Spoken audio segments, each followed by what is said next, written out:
As the lead dog, Buck was racing through the snow, pulling the sled at high speed.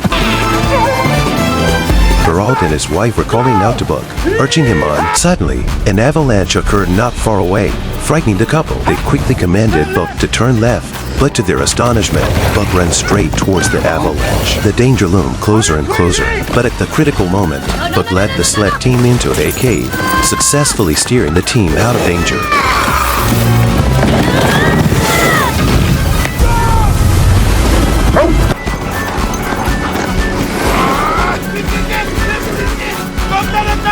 Soon, they arrived at their destination. Perrault and his wife shouted for Buck to stop, but because of their speed, they plunged into a snowbank, with letters scattering everywhere. Although they looked quite disheveled, they had delivered the mail on time. The recipients' faces were filled with joy as they received their letters. We don't carry mail. We carry lives. We carry hope. We carry love.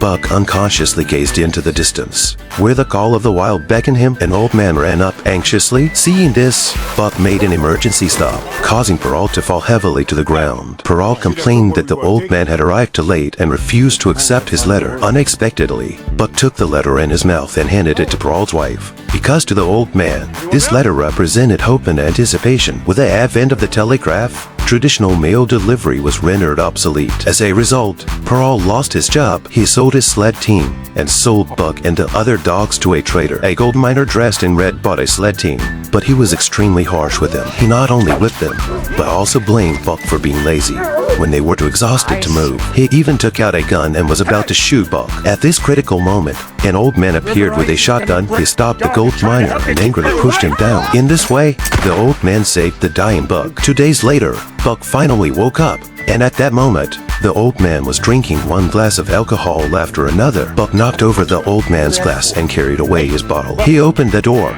dug a hole in the snow, buried the bottle, and Saturday on it. The old man was very anxious and tried hard to push Buck away, but it couldn't move him at all, so he had to give up. Although the old man was very angry, he felt Buck's concern for him. So, the old man began to tell Buck about his past, and Buck listened quietly. One day, the old man excitedly picked up a map. It turned out to be a gold mining map left by his son, and he wanted to go there to fulfill his son's unfinished dream. Along the way, they rowed a small boat and witnessed the beauty of the mountains, the spectacular sight of salmon swimming upstream, and the migration of birds with their families. All these vibrant scenes made Buck extremely excited, and a long-lost smile appeared on the old man's face. The gold miner burst into the old man's place with a gun, and he saw the map on the ground was exactly where he wanted to go for gold mining. Eventually, they reached their destination and were lucky to find a small cabin. Inside, the old man found gold mining tools left behind by the gold miner. After tidying up the cabin, they decided to stay there. The next day, while diving, the old man made a huge discovery.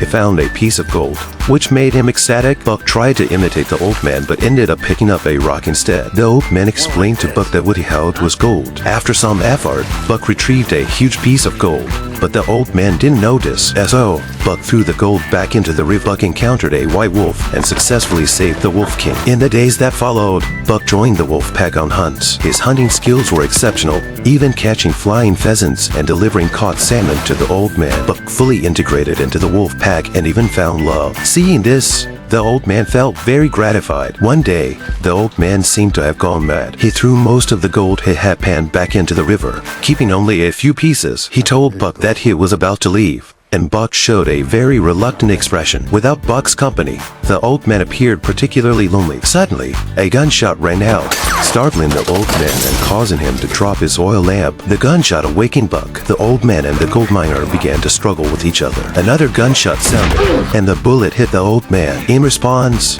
the old man threw all the gold he had on him to the gold miner. However, even after obtaining the gold, the miner still raised his gun to kill the old man. At this critical moment, Buck leaped and knocked down the gold miner, using his strong body to push him into the burning cabin. The house collapsed, and the gold miner perished in the flames. Buck then approached the old man, slowly helping him up and supporting him with his body. The man and dog silently looked at each other. The old man wanted to reach out and hug Buck, but he had no strength left. Leaning against Buck, he peacefully passed away. Later, the wolf pack welcomed a new leader, Buck. He and the white wolf had their own pups. Buck faced enemies larger than himself without flinching.